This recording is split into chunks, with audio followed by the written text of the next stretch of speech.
Hello, I hope you're doing well. Today I'm finally getting around to doing the animal book tag, which Tash Talks Tons tagged me in ages and ages ago. I definitely meant to do this earlier, but I couldn't find the notebook that I wrote down all the answers in, so I finally found it again, so I'm going to do it today. First question is Whale. What is a book you only put down if you had to? I picked The Hunger Games by Suzanne Collins. I remember reading these in high school. I definitely remember getting either the second or the third book out of the library and pretty much reading it in one day, as I'm sure most people did with those books. Lion, what is a great book that intimidated you at first? I've actually picked Harry Potter for this one. I remember being 7 years old and the first film was just about to come out, and my mum had already read the first, I think it was 4 books that were out by then, and she said that I couldn't go see the film unless I read the books first. At that age I was a bit weird and didn't like reading new books or authors, so I was kind of intimidated by these books, and considering the first chapter is about Mr. Dursley, I'm not surprised if many kids probably put the book down, was like, no, why do I want to read about this weird middle-aged man? But obviously I'm so glad I actually did read them in the end, and I remember getting to see the first film twice because my sister's 2 years younger than me, so I got to go with my parents and they watched it to see if it would be suitable for her, and then they were like, yeah, it's fine, so I went again with my grandparents and my sister. Goldfish, what is your favourite children's book or favourite book as a child? For this I picked A Little Princess by Frances Hodgson Burnett. This is a book I got for my birthday, and I remember it was my 8th birthday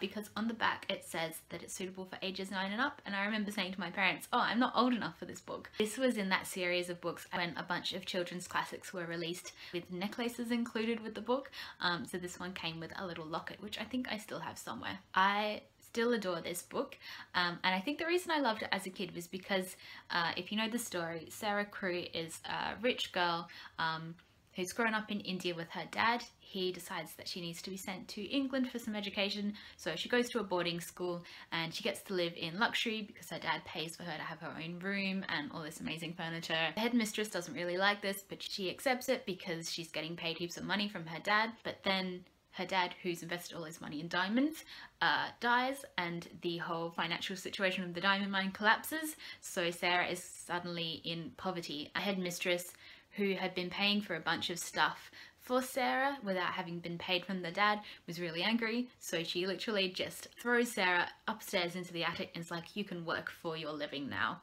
And so she goes from this immense luxury to complete poverty. As a kid I was really fascinated by both immense wealth and Victorian style poverty, and I loved the character of Sarah, who whether she's rich or poor always continues to be a really nice person, and she gets by using her imagination, which I always related to. T-Rex, what is a book that is strong in some areas but weak in others? This I picked Jonathan Strange and Mr. Norrell by Susanna Clarke.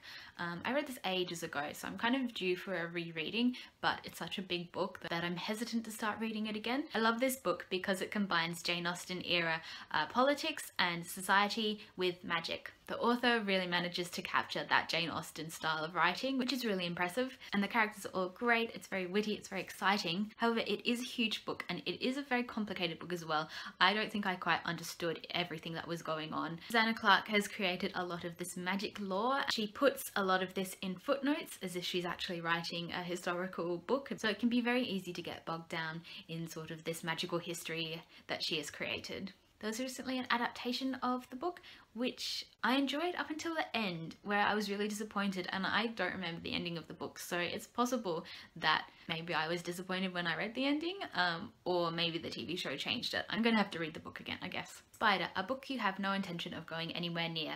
For me that is Lord of the Rings. I'm not a massive fantasy reader anyway, and as much as I love the Lord of the Rings films, I feel like struggling to get through those books is just going to make me annoyed at the story rather than enjoy it. Mockingbird, your favourite adaptation or retelling? This I picked Peter Pan in Scarlet by Geraldine McCaughrean. This is a kind of sequel to Peter Pan that the author wrote in conjunction with one of the anniversaries of Peter Pan and alongside the St Ormond's Children's Hospital, so I think a percentage of the proceeds of that book went to helping that hospital. I really enjoyed this story. I thought Geraldine McCaughrean perfectly encapsulated the characters from the original book of Peter Pan, and I found the story pretty entertaining, and yeah, it was a good read. It was nice to have a bit more Peter Pan in book form to enjoy. Hyena, a book that kept you laughing.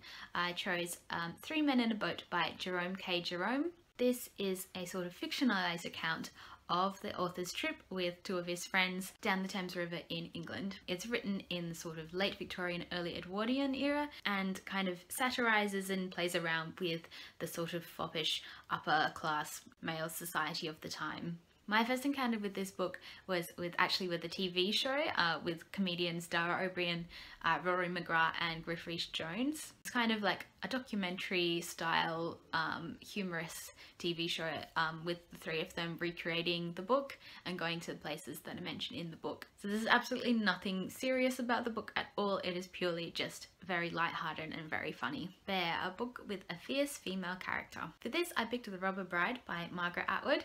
This book has 4 fierce female characters. The book is about a woman called Xena and 3 other women that she gets involved with who become friends as a result. And the book basically chronicles the lives of these 3 women and how this other woman, Xena, sort of came in and interfered. That was the first Margaret Atwood book I read and it's still my favourite. I love it because it's basically a biography of 3 very different individual and real women. Cat, a book you despise. Gilgamesh by Joan London. I picked this up because part of it is set in the southwest of Western Australia. I think the author comes from WA as well, but unfortunately I didn't really enjoy it at all. I found the story a bit convoluted and didn't make a lot of sense, and I found the main character really annoying as well. The last one is Dog, a book by someone you know, but I don't know any authors, so I can't answer that question. That is the end of the tag. I hope you have a great day and I will see you soon. Bye!